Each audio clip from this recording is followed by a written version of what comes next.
where you can write down any question that you might have that you want to present to the candidates.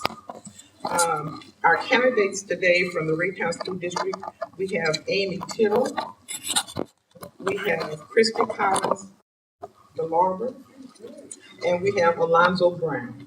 Burton. What is it? Burton. Burton, okay, Brown's okay, Burton, thanks, excuse me. Okay, they will have an opportunity to talk to you a little bit about what they do and a little bit about themselves shortly. Some specifics about the debate. We will start by giving each candidate 2 minutes to tell a little bit about themselves. We have a timekeeper. He's just been drafted today, so be gentle on him. Each candidate will be given 2 minutes to respond to the questions that are given. The timekeeper will hold the card, and he will hold a card the last 30 minutes of that time period. And at that signal, you're asked to kind of bring your sentence to a close. Now we'll hear a little bit from the candidates. We'll start with Ms. DeLarver. Am I supposed to come up there, or should I just do it from here? You're fine right there. I think if this doesn't work, so it doesn't matter. All right. My name is Christy Collins DeLarver, and this is my 6th year on the school board. I am running again. I am a graduate of Raytown High School. I graduated in '85, and I have children in the district now. I have twin 8-year-old boys that are 3rd graders at Fleet Ridge. And then I have a daughter who is a senior in high school at Raytown, but she was done at semester, so she's also a sophomore at Longview. So she will walk with her class and graduate in May, but I've seen them through all the way since kindergarten. I've lived here all my life, and my nieces and nephews, I have 6 of those that are also in the Raytown schools on the south end of the district. So at one time, we were in 8 different buildings across our family, across the school district, so I felt like home was everywhere. As far as running for the school board, I have always been very active with PTA and in the community. So the first time I ran, it was because I wanted a way to get more involved. And I've really enjoyed it. I've learned a lot. I feel like I've been an advocate for education, and I want to continue to stay involved. And this is a good way for me to keep involved, be able to listen to what's going on in our community, and then also help share with what's going on in our school district. I continue to be very involved with PTA, with Youth Friends, with Junior Achievement, with a lot of things here in the community. So it gets me into the buildings, and I get to spend a lot of time there. I am a process engineer for IBM. I used to be at Sprint, left there to go to work for a vendor, and then IBM acquired us. So I continue to be with large companies and really enjoy that. I manage the education business for all of IBM worldwide. So I work with companies all over the world on how to do process improvement, and then also provide the education for our tools. And as far as, I'm looking at your questions, so I guess that's okay to figure out what all else you want me to include. As far as previous involvement in the school district, like I mentioned, I do youth friends. I've done junior achievement. I usually present to the 4th and 5th grade classes in the different elementary schools. PTA has been my passion since my daughter was in kindergarten, so I've been doing that for 13 years. And I just try to stay as active and involved as possible.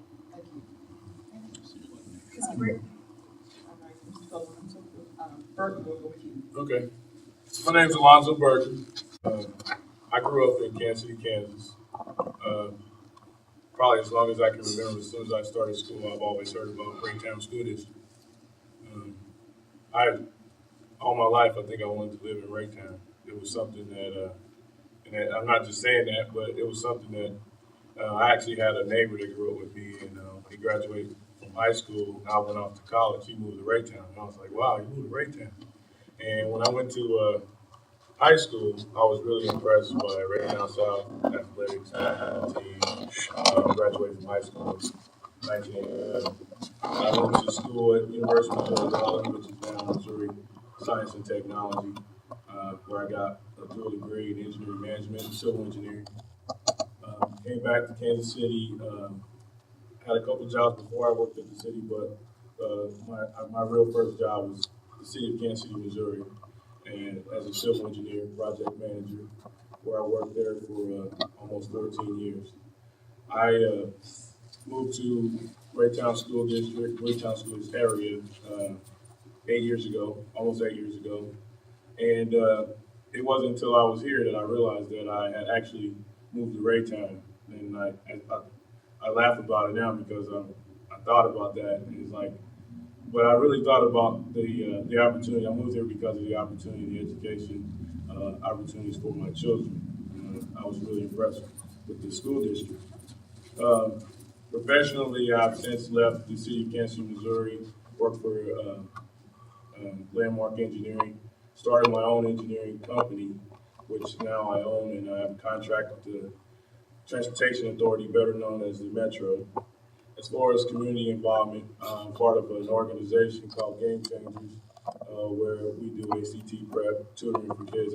I tutor quite a few number of Raytown students, have tutored in math, which is a passion of mine. And I decided to run for school board, get more involved. Last year, during graduation of my oldest son, he graduated his class. I think it was 336 students, and he had there was top 10% of the class. Not all of them was on the honor roll, and that kind of shocked me. To thinking that I need to get more involved, and I think there's some things I can do, or a new perspective, some new ideas that I can bring to the table. My name is Amy Tuttle. I've been on the school board now for 6 years. Christy and I began together 6 years ago, and I've decided to run again this year. And mostly because there's some things that are unfinished that I want to be a part of, be involved in, and see to their conclusion.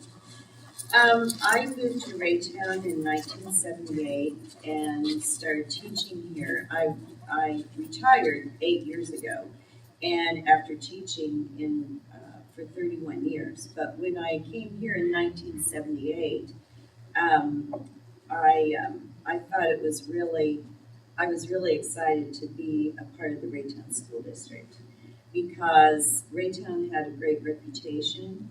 And I had taught in southern Missouri for 6 years, and I really was excited to get a job in Raytown, and I've always loved the Raytown School District. And that's why I stayed in it for 25 years. My son is a graduate of Raytown South High School and UMKC, and he's now an early childhood teacher at our Early Childhood Center, New Trails Early Childhood Center, over by Blue Ridge. After I retired 8 years ago, I started working at Mid-Continent Public Library, just down the street, the Raytown branch. So I've been there for for almost 7 years now. And I like to be involved in the community. I like to be involved with school district things, and I want to continue to do that. It's just that the Raytown School District has meant so much to me that I want to continue to serve for the students and parents and teachers in the district. It seemed like to me that it was the next best choice for me to run for school board. Thank you very much. I see that our president has entered. We just want to introduce her again, then we'll give her a chance to get some remarks later. Ms. Russell, would you raise your hand? Bring the president. Thank you.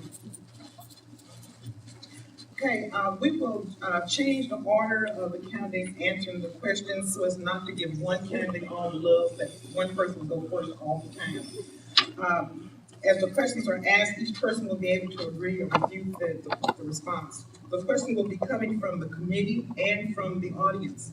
Like I said before, most of you have the white cards. If you have a question, just raise your hand and one of us will pick it up, and one of us will also preview the question so as not to have a duplicate of the same question, and also make sure that the questions address the problems that the community is concerned about. Now we will go ahead and begin the debate. Like the direction was saying, you'll have 2 minutes, and then when the timekeeper holds up the card, he will hold it up to show that half your time is gone. Then when it comes to 0, you will just bring your sentence to a close. And thank you. Now to my second duty. we'll start with Mr. Burton for this first question, and we'll continue to go kind of in the same direction. What do you believe is the biggest issue facing the district, and how do you propose to solve it? Well, I think now the big issue that's facing the district is, has to do with Kansas City, Missouri losing their accreditation. I mean, that's probably one of the issue that is on everybody's mind. As far as how the board has responded and what's going on now, I think I would be in agreement with what they have proposed thus far. As far as from my perspective, I think we should start looking at some of the challenges as opportunities. People change school districts to create more opportunity for their children. And most likely the children that will be leaving and trying to come to Raytown are the ones who are looking to do better. And we need to position ourselves as far as to compete with the other districts on attracting the best and the brightest students, students with support, that have family support. And so a lot of times I think the impression that I get is that, when we have a struggling district or a district outside of ours, sometimes we look at that as a disadvantage of, students coming in and bringing us down. Where I think that if we are the same reason that I moved to Raytown could be the same reason that someone else did also. And once a student becomes a part of us, then we can make sure that student receives an education starting where he is at that point, and to make them feel welcome, and make them and attract those students, as well as keeping good students here in Raytown. A lot of times we think about who's coming, but we don't think about who's leaving, and so just a different perspective. Thank you. You can respond to what he said, or answer the question yourself, what you believe is the biggest issue facing the Raytown district, and how will you solve it? Thank you. We've got several big issues right now, and certainly the unaccreditation of the Kansas City, Missouri School District is one of them.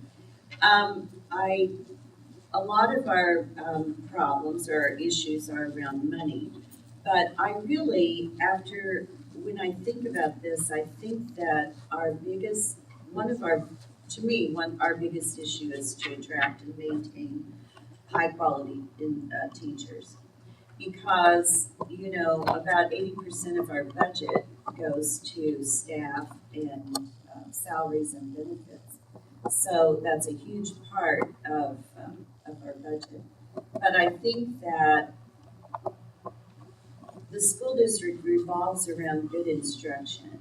We have to have good teachers to maintain good instruction. We have to have quality teachers and quality instruction. And now our district is working on rigor to be even better than they have been before. But usually to attract good teachers, you have to pay them.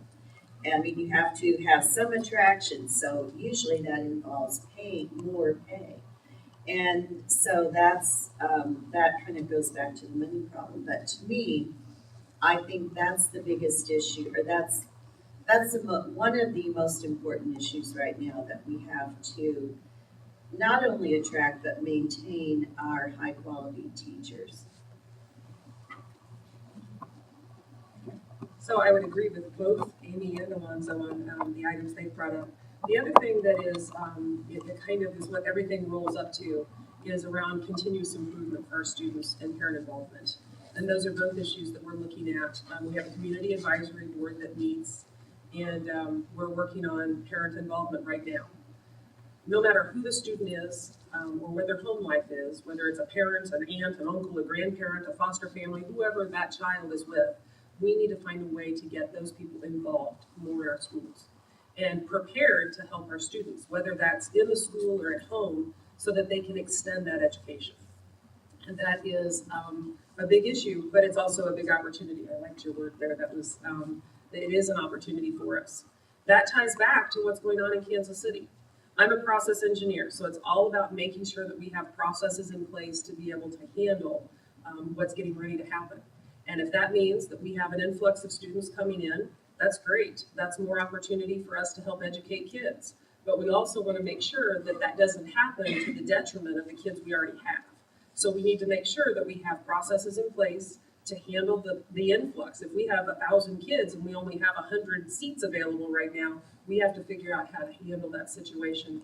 And we need to not wait until it happens to know how to do that. So right now, our school district has been very proactive with figuring out how to make that happen. There's so many scenarios out there right now, though, as to what could happen. And we can't take our eye off the ball. Right now, we need to educate the kids that we have here. And if we have more kids that come in, they need to be our additional students that we have. And we need to make sure that we're prepared to handle that as well. So I see Kansas City as just one of the things that feeds up to the continuous improvement. The other thing is, we hear about test scores, we hear about all of these things all of the time, but I am amazed on a daily basis at the amount of progress our kids make, that because it doesn't hit a certain target line on a data sheet, they don't get called out. We have kids that are increasing their reading levels by 4 grade levels in a year's period of time. That's astronomical. But nobody's saying, yay, this is happening. We're only talking about the ones that there's a deficiency or there's something that they're not meeting. So we have a lot to celebrate in our Raytown School District. This question is from the audience. Has the No Child Left Behind program had a negative impact on student achievement? And that's kind of yes and no, and why? Well, I have lots of opinions about that. When I was working in the school district, when I was working in Title I was a Title I reading coordinator in the school district when No Child Left Behind was adopted. And actually, when I read that, that is what made me decide to change my job and go back to the classroom, because I really didn't want to be a part of enforcing No Child Left Behind. But anyway, that's kind of the aside. But say the question again, has it been a detriment? It says there hasn't had a negative impact on student achievement. And this, I'm saying yes or no, then it's fine. I'd say no. I'd say it has overall had a positive effect.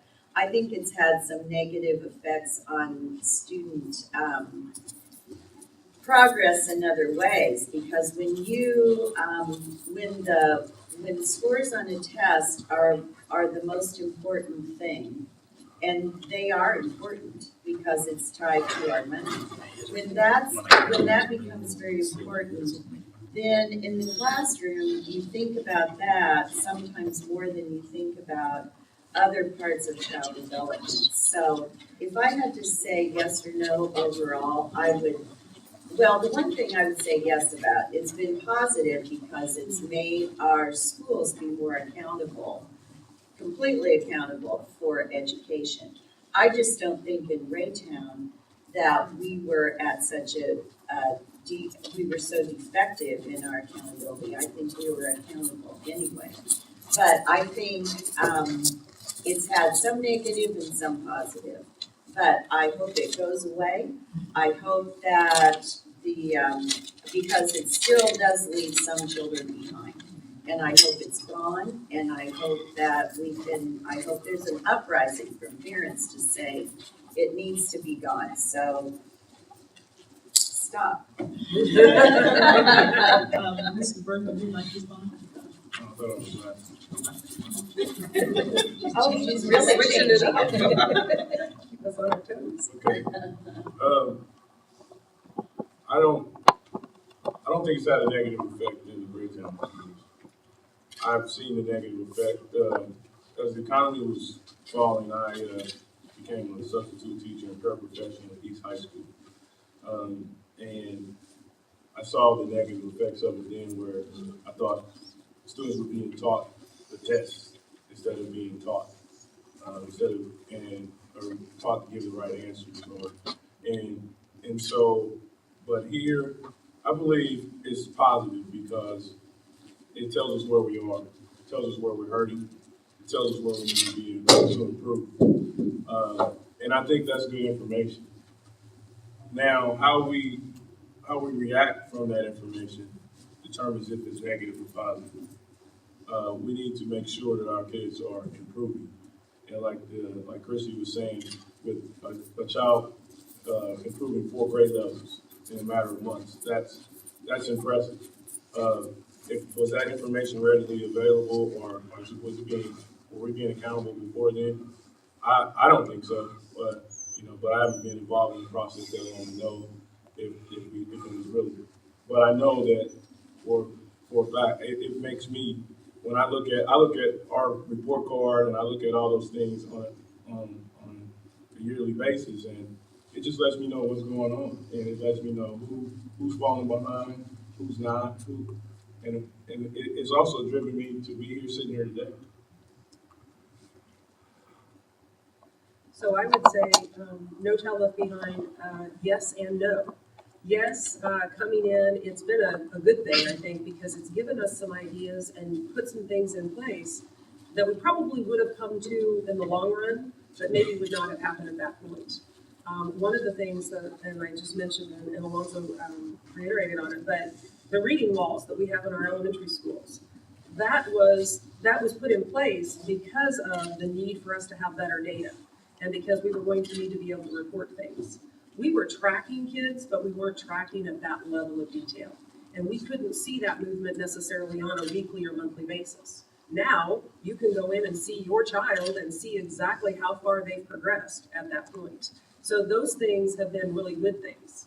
The negatives and the things that I think, again, take our attention away from what we need to be focused on is every state was allowed to say, we want our kids to perform at this level, or, well, this level is acceptable.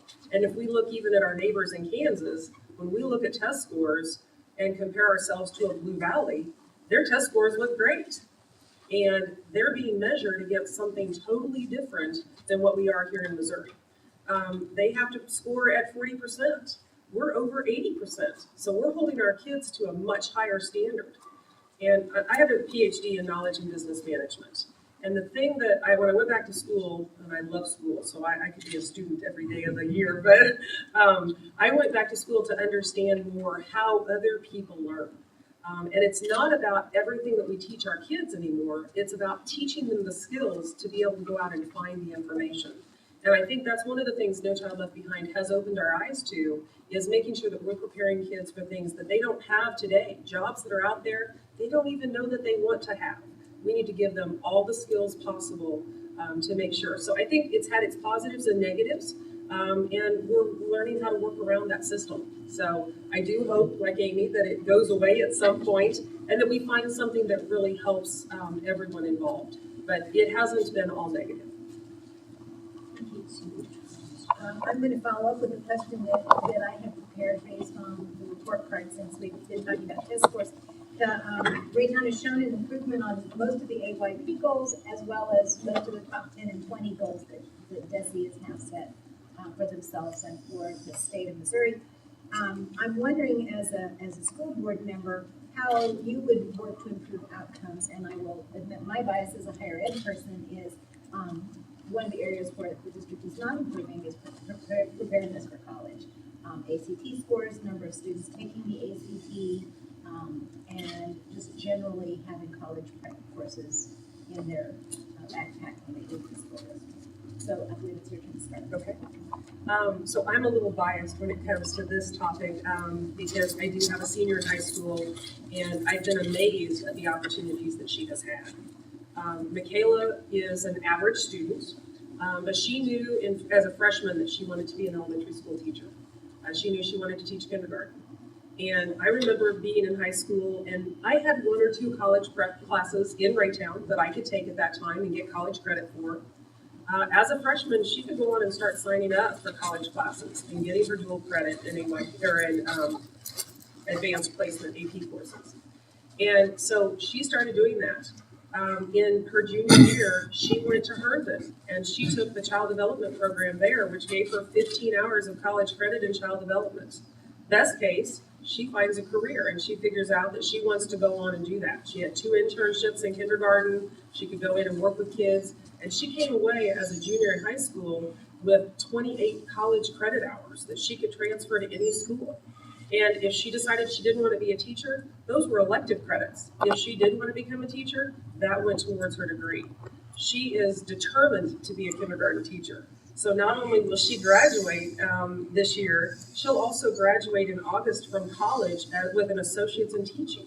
So I understand where you're coming from with the question on the college prep, but we do have opportunities for our kids. I don't know that we always let everyone know what those opportunities are. And some of them as freshmen and sophomores may not know what they want to do, but there are definitely opportunities out there for them. So I really, I think we're adding more classes. We've also put a new thing in place now where as 8th graders, when they start planning out their high school schedule, they can choose a track. If they think they're interested in health services, I think there's 8 different tracks they can choose from.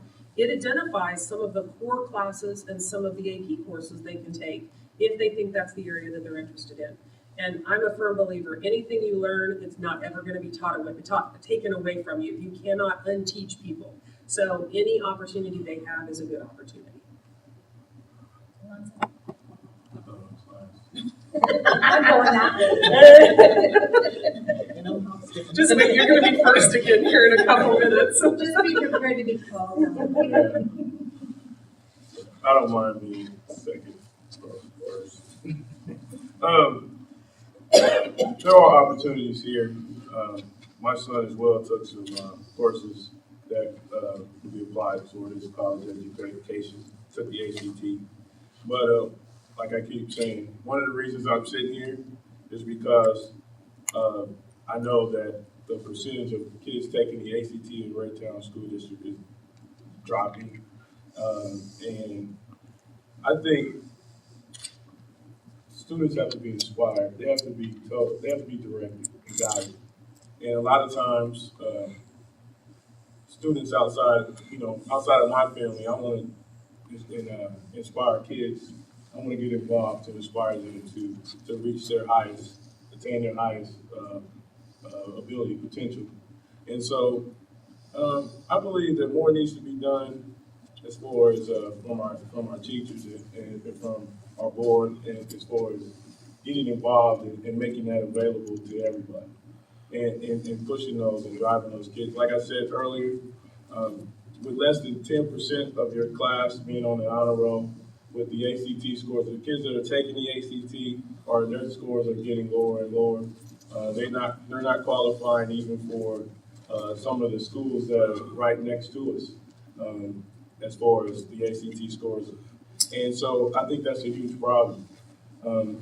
My kids, they are achieving, but we need to reach out. And as far as what I can do as a board member, like I said, I tutor kids and I do different things personally, but I think we have to do more with less. We have to get the community involved. And so the part of that is, I think as part of me running for school board is, I want to help the families and the people that I know to get involved with what's going on with their kids so they can take those ACT and graduate and go into 4-year colleges and 2-year colleges and whatever they want to pursue. But as educators, we need to be looking at trying to inspire kids to continue their education and become lifelong learners. I'm sorry, I wasn't paying attention to that. Well, one of our board goals, one of our school board goals for this school year is to increase student performance, and that all of our goals really focus around increasing student achievement, because that's what schools are about, of course. We've worked hard our high schools have worked hard to increase the number of students taking the ACT and their performance on that. And another thing that our district has done this year is to hire 2 persons who are dropout or attendance and dropout recovery coordinators.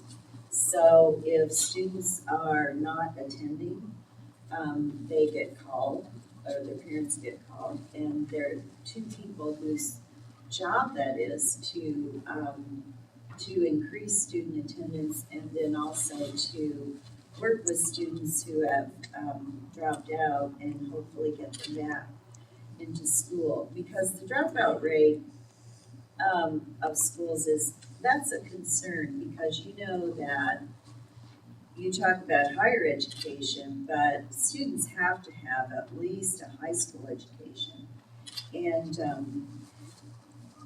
if they don't, then they're really limited in their choices. And I see that with boys and girls, but I guess more, maybe a little bit more, especially with girls, it limits their choices. So every time I have an opportunity to talk with kids about staying in school, sometimes at the library we have that opportunity. You know, it's really, that's really important that we work with the kids to stay in school too, so they have these opportunities for higher education. Thank you. We talk a lot about students that are needing extra help in school or meeting the average. What about the ones on the end of the group? Tell us a little bit about your challenge program for your gifted children and the other end of the spectrum. We'll start with you. Okay. All right, our challenge program is the name of our gifted and talented program in our district. And it's undergone some changes. This year, the elementary students are meeting or they're housed in 3 different buildings. And we have 10 elementary buildings. And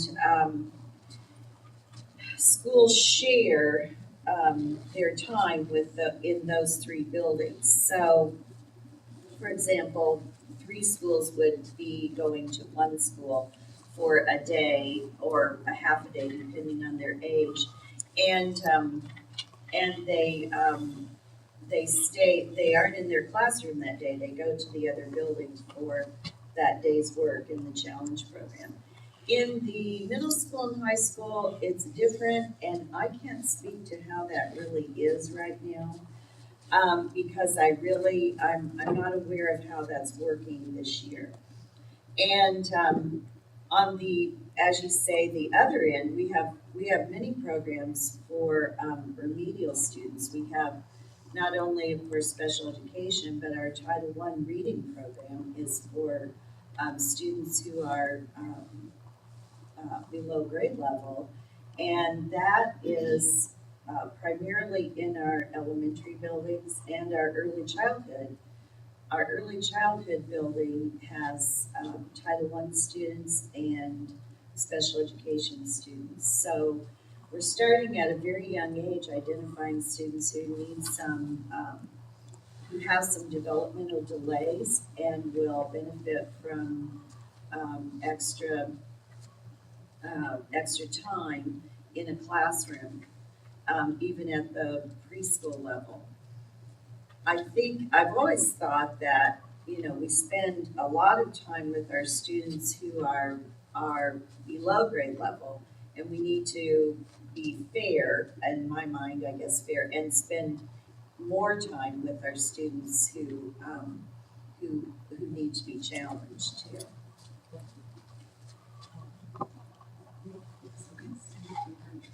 Maybe you know how it works in high school and middle school. So the middle school and high school, they really received less impact than our elementary schools.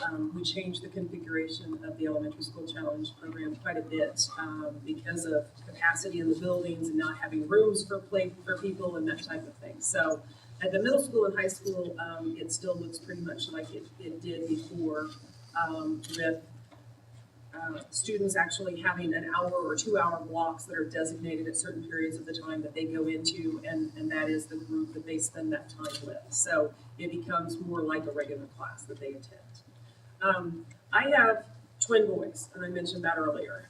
Michael and Matthew are as different as night and day. One goes to school because he's social and he likes the people, and he's not really there to do a whole lot other than just be around people and learn what he can learn. The other one is Mr. Analytical. He comes home every day with a new fact. Did you know the brain really doesn't weigh 8 pounds, Mom? It weighs 7.875 pounds. There is a new fact every moment of every day. So he is there, all about the learning piece of it. They both get special services within the buildings. One has a speech problem, And he goes at 2 days a week and gets additional speech services. And we have great services in our buildings to do that. Matthew is dyslexic, so he has challenges with his reading. Math is no problem, but story problems and reading is a big challenge for him. So having a program in place that he gets taken out of class to spend a little bit of time, but we have paras that come into the building, come into the classrooms and can spend additional time there to support them. So at the elementary school level, I see all sorts of wonderful things that we have to help kids that are, whether they're performing below level or on level or even above level, they all have different challenges. Michael, could be a challenge student. He decided he didn't want to be a challenge student. He wanted to be there with his brother. But he's the one that is getting speech services. So even our kids performing at each end of the spectrum need that additional support a lot of times. So I think it's really key that within our district, we don't just focus on one area, and we really make sure that we understand what those kids need across the board. Would you like to address that? Yeah, sure. None of my kids are in the challenge program or they're probably right in the middle of the bell curve. So as far as the details of the program, I don't know about, but I do know that part of the issue would be the number of students in the classroom versus how many students the teacher has, and the temptation there would be to teach towards the middle. So I think those programs are good, and I think they do help out our students and are functioning quite well. So I think that is something that's definitely needed and is definitely being provided. The next question is from the audience. One of the audience members has observed that it looks like the student population in the Raytown district is now approximately 50% children of college, and that the teaching staff and administrative staff is still 90% or more Anglo, and wonders what we can do to recruit high-quality, effective teachers who are more representative of the student body they serve. Okay. So one of the things that we did this year, we adopted a new board goal. And I'm a firm believer that we need to hire quality teachers, period, quality staff members. But one of the goals that we looked at was how to increase the population of our staff, teachers, any of our paras, our principals, everyone across the board within our buildings, anyone that's interacting with our students, so that we had more people of color. We have 30 different languages that are spoken by families within our school district. So it is not a black and white issue. We have a lot of diversity in our buildings, and we need to make sure that we have people that are of all of those colors and all of those races. It is very important that we find quality people. So I don't want us to have a number that says we need to hire a certain percentage of people that look this way, or that speak this language, or do this thing, but we need to make sure that we have the best people in place. The goal was put in place to ensure that we have 10% minority staff in the next year. We talked about it as a board, and we'd like to see that number go up. But that also opens up the places that we can go to start recruiting people. So instead of it being a reactive situation, now it's proactive. HR is actually going to start looking at area universities, figuring out how to recruit during certain days, career days, and focus on finding the best educators we can possibly find.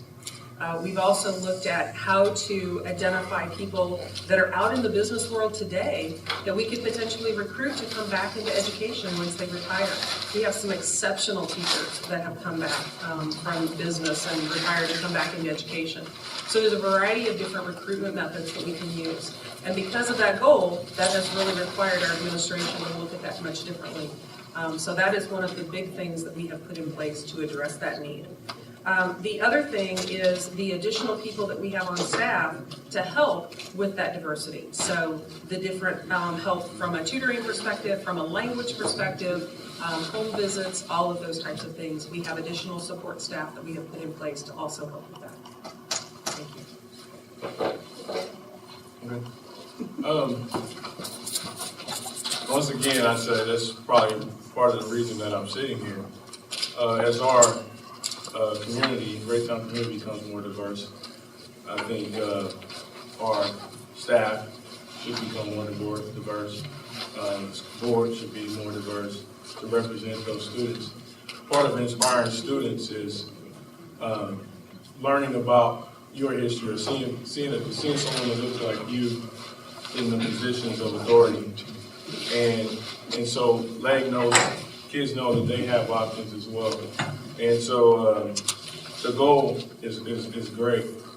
But I mean, just personally, I think when, like I said, when the economy was downturning and I applied as a sub to several school districts, I applied as a paraprofessional to several school districts. I got calls from them, like one of them accept this one. I'm not saying that it was because of my color or anything, but I'm just saying with that goal being in place and some of the things, if they were searching and looking for me, and I was readily available. It's part of I think there's some lag in between making a goal and achieving a goal. It's kind of like the No Child Left Behind. We see where we are and we see where we want to be, and that's good. So how do we get there? And I think it's by getting more involved in the community. So what I would say is that it's very important. I mean, I don't think you're going to get kids to buy in. You're going to have apathy from kids and parents as long as there's a disconnection between and not as far as relating to the kids and those kids seeing that and the parents seeing it. Christy mentioned our board goal, and I brought those along so I could be certain of that, or be certain of the wording of that. And it is one of our goals, one of our goals is to attract and maintain quality staff. And then, as she mentioned, another board goal under that, or after that, is to achieve a minimum of 10% minority hiring across all staff. And another thing that we've increased the amount of working with UMKC to, UMKC has a whole urban education segment in their education department now, and our district is planning at least to work closer with UMKC for students to come here and student teach or observe in the Raytown School District. And Dr. Markley is also planning to reinstate his diversity committee that we had in our district a few years ago. And I think that it will be good to have, that was a great committee, and I think it will be good to have some input from that committee on the issue of minority teachers too. Thank you. Next question is from the audience, and it is, how can the district deal with bullies? And that's a problem that we see a lot of lately. Mr. Burton? Well, as far as what I know, as far as in the schools with my kids, I believe that, with it not being tolerated and the strict punishments involved in it, the thing is that a lot of children, when they're being bullied, are not expressing themselves, or not telling it, and so we need to be more aware of what's going on and who's the culprits of the bullying. As far as how we can, what was the How can the district deal with bullies? How to deal with bullies? There's the board, as far as the board, is setting policies in regards to bullying, and I don't know specifically what the policy is right now, but I'm pretty sure there's certain levels of suspensions and ISSs and expulsion and different things depending on the magnitude of it. But as far as it decreasing, as far as we need to make our children more aware of when they are being bullied. A lot of times kids are being bullied and not even aware that that's what they're doing, or that's what that they're being bullied. So education about bullying is one way to make sure that we decrease it and give them avenues of where they can where they can tell that they're being bullied, they can go to an authority. A lot of times, I've dealt with this quite a bit with children that I've dealt with in the district, that they don't want to necessarily say that they're being bullied, because then the next thing you know, then the rest of some other people are bullying them just by the fact that they have told on the person that's bullying them. So, I mean, there's need to be some procedures put in place where they can feel comfortable and safe to report it. Thank you. Amy, would you like to bring Our counselors and our school district have worked really diligently to put programs in place in the schools against bullying and encouraging kids to report things like that. And we have a safety and security committee, and we have, it's part of that committee to make sure that students and teachers are safe in the buildings, that anti-bullying or against bullying is also a segment of that.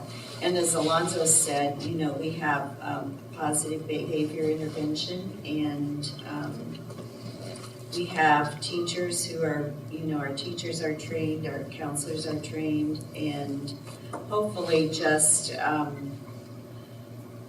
the education of students and knowing that they have it's okay for them to go to an adult in their building to let them know if there's something that's happening to them that's not all right, either at school or somewhere else.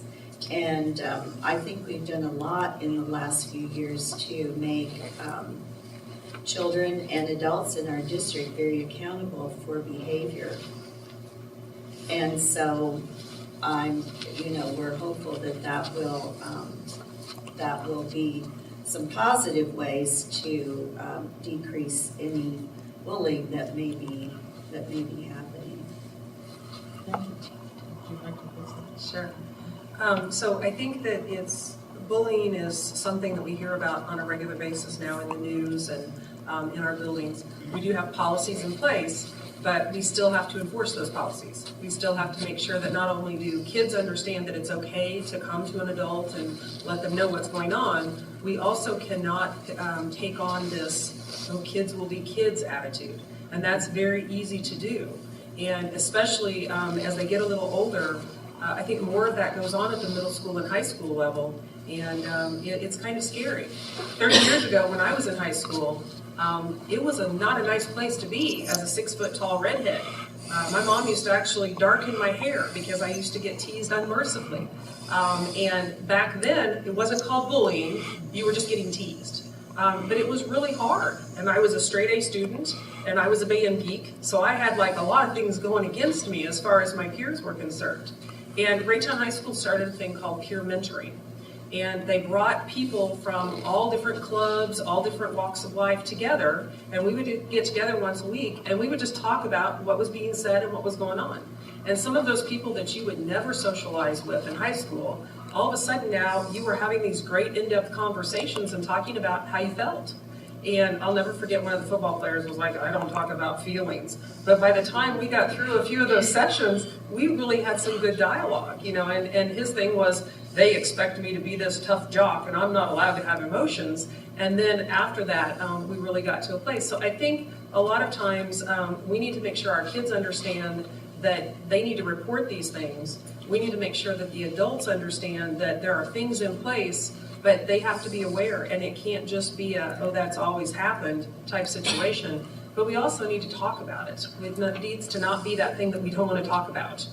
We really have to make sure that it's visible and it's something that we talk about, just like making sure somebody has a coat on. It truly has to be something we deal with on a daily basis. Thank you. I just want to make a comment. I think the best answer that I heard about bullying, because this is not just the school district, it's a countrywide thing. I heard it at this forum last year that somebody gave this answer about bullying. And we know students are not going to go run to the teacher and say, you know, so Joe kicked me as I went down the aisle, or Susie was pulling my hair. But this particular person said for a student to tell another person that they would not necessarily be around. So it's not coming directly from that student, but it's kind of like going around so that person can tell somebody else. And I thought that was a good answer, so just wanted to kind of throw that out there. We're about out of time, so what I'd like to do is give everyone an opportunity to sort of wrap up and tell us in 2 minutes or less why the voters should pick you at the ballot box. And I've lost track of this. I think it's Andy's turn. Okay. Well, as I said, I used to work in the Raytown School District, and the Raytown School District means a lot to me. I don't know if there's a way that I can tell you that, but I'm very passionate about the Raytown School District, and I want to continue to work for it as long as I can. I retired from the district, and I was ready to retire, excuse me, but I wasn't ready to stop working for the school district. So when I decided when I was considering what other things I could do, it seemed like that the next best step for me was to run for school board. And I like all facets of education. I like the teaching, I like the buildings, I like considering the money. I like everything, and I'm just very passionate about our school district. And I would like to continue to work on some of the issues and projects that we've been working on for the past several years. And also new issues that have come up, including the Kansas City, Missouri School District issue. And I think that having worked on some of these things for several years gives me a knowledge base that gives me some historical knowledge and ability to learn about some new issues too. And I think that I just want to continue working for the school district and kind of finishing up or trying to bring some things, some issues to a good conclusion. So I have been involved in the schools since I was a kindergartner. I went to Northlake, I went to Raytown Junior. I was the last class that closed Raytown Junior. I still have my t-shirt that says I closed Raytown Junior. Now we've reopened that, and it's Raytown Central Middle School. So it was kind of an interesting thing to be a part of the board that went back and opened some of those buildings back up and refigured that. We have so many great things going on in Raytown. And the sad thing is, a lot of times in the media, the only thing that you hear are the bad things or the negative things. And, I think about the programs we've talked about today with speech, with ESL, with Herndon, with our Missouri Options programs for those kids that don't go through the graduation path and need another way to get their GEDs. There are so many things out there for our kids. And I am very dedicated to the education piece. That's what I do for a living as well. I had a very interesting conversation with some Japanese businessmen a couple weeks ago. And as a female in business, dealing with the Japanese culture, they don't deal with females very well, especially American females. So we've built a rapport now. And one of them in a conversation shared with me, he said, we're really envious of the U.S. education system. And I was kind of like, wow, because you always hear about how all these other cultures are doing so great. He said, do you know you educate every single child? And in my family, we only educate the oldest boy in our family. And he said, I have 3 children, and only my oldest got an education. And it's not even comparable to the education you give to your kids. So that kind of made me feel, it gave me goosebumps. It just gave me goosebumps again. But it's one of those things that I think sometimes we take our system for granted. And I'm really committed to the education piece. Whether I'm a board member, whether I'm a parent, a PTA member, whatever the case is. I remember when Michaela started kindergarten, my first question was not, where do I do this, or where's she going to go, but how can I get involved? And I continue to want to stay involved and to continue to do those things. So, thank you. Thank you. Last but not least. I believe this is an honorable position to seek in. It's a very hard job. especially when you consider the pay. But I commend the other two candidates for their service but what's different about me, I believe that as we look at a district that's changing, that's having new challenges, I think that sometimes you need a new perspective, you need a new idea, and I think I provide that. I provide a new way of looking at things. Sometimes when you're in it, there's programs in place, there's policies in place, but there's sometimes something that someone else needs to bring to the table and get involved. And whether I get the position or not, I think this starts a whole new day for me. But I would say vote for me because I would provide the diversity, the new idea, the new way of looking at things. I mean, when we look at the budget and things like that, with it being cuts and things going on like that, there's a lot of different ideas that I bring to the table as far as being an engineer, being involved in capital improvement, being involved in government. I also have a master's degree in public administration. And so I just think this is where I fit in. And like I said before, I even thought about being a teacher, and I admire that people, even more so after I got in the classroom and got involved. I admire it so much, but I know that at this level, this is a spot where I could be of help to this district and help improve some of those things. Where as far as children taking the ACT, improving their scores, going on and achieving their goals and becoming lifelong learners. Thank you.